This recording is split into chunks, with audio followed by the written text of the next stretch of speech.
Guys, welcome back. We are here recapping the May Melee. So, first tournament of the season is out of the way, and boy was it a doozy. So, first of all, we had the qualifiers, where we saw a lot of upsets in the Western region. So, we had Houston and Washington as the two top seeds. They went on their bye, so we had Dallas matching up against San Fran, and then Florida taking on Toronto. And Florida was able to beat Toronto pretty easily, not too surprising for most people. But then Dallas scored a huge 3-0 upset on San Francisco. Maybe San Fran was kind of looking past them a little bit, but they smoked them and put themselves in a battle for Texas where they just, again, rolled Houston. They did not drop a map to San Francisco or Houston and clinched their spot into the melee. And a pretty similar story for Florida. They did drop one map, but took down Washington 3-1, which was a surprise to me at least.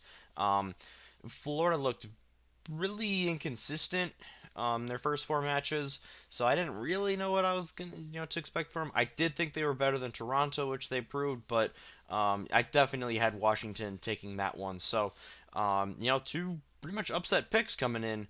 And then from the East, we had Shanghai and Chengdu coming in. Not mega surprising. Shanghai did score a upset over Philly.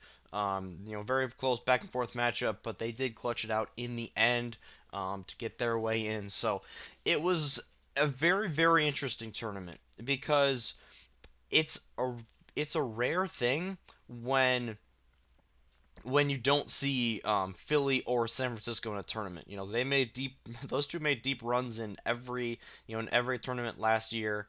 So for them to not get into this Final Four mix-up was pretty crazy. I so far I like this new format. Last year, of course, we had the regions were separate; they didn't come together at the end until the end of the season playoffs. But for the melee and all the other tournaments, it was two separate regions. So I do like that they get to play against each other. I think we see the stylistic differences and clashes. And everyone got in last year. Even the worst, even the 12 and 13 teams in the NA region still were able to, they had a chance and they could make a big run. Obviously, in the end of the season tournament, Washington made a really big run and almost made the Final Four, even as the 12 seed. So I think it's good that they're putting a bit more of an emphasis on the regular season matches in the middle. But I would almost like to see them open it up to a couple more than four teams. It felt a little bit limited in my eyes. Maybe eight is too much, but because then how do you weight it? Do you send five from East or from the West and only three from the East? Because you have to balance it somehow. Unless you send four and four, but then it would become quite easy to get in for the East because they have less teams over there. So tough to say. I thought the format was good though, and it was super refreshing to see a lot of teams compete for a tourney win that weren't the regulars. The only regular we had, the only staple we had in was Shanghai. Who's been a staple since essentially last season. Then they also had some really good runs in season two, of course, winning one of those stages. So stage three. So in any case, we had some great, super exciting matchups. As you can see, we've got the bracket right here, and congratulations to Dallas Fuel. Just want to say that it was crazy. I had a feeling that they might take it. I thought Shanghai was a bit of a better team going into it, but as you saw, Dallas pulled it out. All we heard, in the weeks leading up to the regular season after XE retired was, do they have a hit scan? Do they have a hit? Does it? Is that going to really punish them? And no, the answer is no. Not in this meta. There's so many ways that you can play around it. I thought that Sparkle did. He did the absolute. He did just enough on Tracer. He didn't, in my eyes, he didn't do anything spectacular. He's definitely not a top 10 tracer in the league. I think you're kind of insane if you try to make that argument. But he made some really nice plays. He didn't get dominated at all times. He contested the other chaser. He did enough to enable the rest of that team. I don't think you could possibly say enough about Fearless. He's getting a lot of he's getting a lot of credit now and a lot of shine, and that's great to see because he absolutely deserves it. He's making the case for best main tank in the whole league. I think it would be pretty asinine to say he's not the best Winston at this point. Obviously he can't really play ball too much, but you don't need to play ball. If you can play Winston really really well, you don't need ball. And to an extent, if you can play ball really really well, then you don't need a Winston as much. Even though I personally think Winston is a lot better than ball. When we've seen those matchups come head to head, the monkey just beats ball in a lot of cases. But I mean, his performances were unreal. Fielder, is making the case for being one of the best, if not the best, flex supports in the entire league. I mean, the 200 ping god himself, he's a god when he's not on 200 ping either. So, can't say enough about those pickups. I think, Doha played really well. You can't forget about Hanbin as well. And Jexay has been a really nice piece for Dallas as well. So, as you can see, Dallas took down Chengdu 3-1. Shanghai took down Florida 3-2. Then we had Florida knocking out Chengdu 3-1. The Hunters just it seemed like they just got off to such slow starts. They just couldn't get it going, down 0-2 in both of their matches super fast. And then they won map 3 and then were competitive in map 4 both times, but just couldn't really bring it back. They had some trouble adjusting, to these comps that the Western teams kind of threw at them. So then in the winners final, Dallas took down Shanghai 3-2. That was a very entertaining match. They did tie, so it was a 6 map 3-2. And then Shanghai took on Florida, who, Florida was looking really good. They were super close to Shanghai the first time around. Then they beat down the Hunters, but Shanghai just really blew them away. That's when I was like, okay, Shanghai's picking up steam. In the Dallas match, it just seemed like they got off to slow starts. And honestly, I thought the difference was just how they took fights. Dallas took fights really, really well. They didn't waste time. They didn't waste payload movement. They didn't waste percentage on control maps. Ilios, there was a point where they came out. Shanghai essentially won the first team fight, but Dallas flipped the point first and got up to about 23%. Then after another longer team fight, they won again. So all of a sudden, Shanghai, they've won the same amount of team fights, but then Dallas starts ticking up, and Dallas has already surpassed what Shanghai's going to as they're coming back from spawn. So I just thought it was the little things. It really was with Dallas. The couple of maps that Shanghai won, the second map and then the fourth map. Shanghai won easily. Like they dominated Dallas on Anubis. And the maps that Dallas won were a lot closer.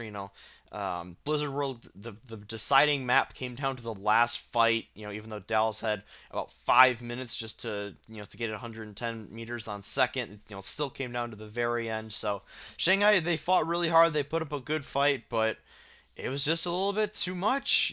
Dallas really, really utilized the Sombra comp so well, I thought.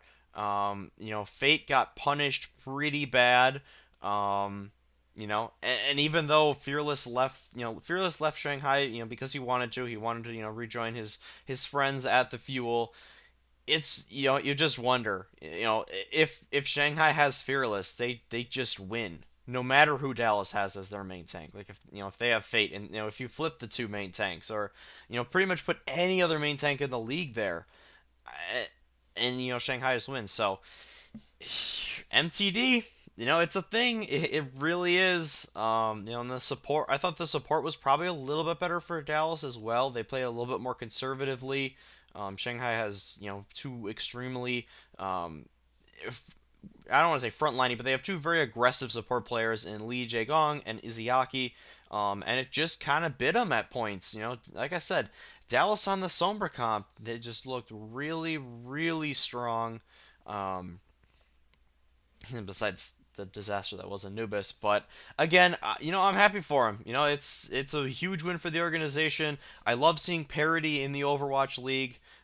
So to have them come out and have easily their best showing in a stage or month, is great. Not seeing a Shock versus Philly, or Shock versus Dragons. Not seeing the usual stuff was super super entertaining. I think all these teams are can only go up. I think that they have a lot of growing to do still. Florida's a really really hot and cold team, but they've shown when they get hot, they can be really really top tier. And the Hunters having more success than they ever have in the Overwatch League. So it was great to see. I thought that the quality of the matches, the casters, Mr. X and Uber just continue to impress me. They've been a staple since season one, and they're just so good, as well as Sideshow and Bren. So again, nice Dallas fans, you got one. As a Gladiator fan, I can now say my suffering is more than yours because you've actually won something. And Gladiators and Philly and a lot of the other teams in the Overwatch League just they haven't won a tournament yet. So hopefully next year next year, good lord, with the next month, the June Joust, hopefully it's just as close, and we have another team or two pop in that maybe we weren't expecting. But let me know what you guys thought about the Melee. Did you enjoy it?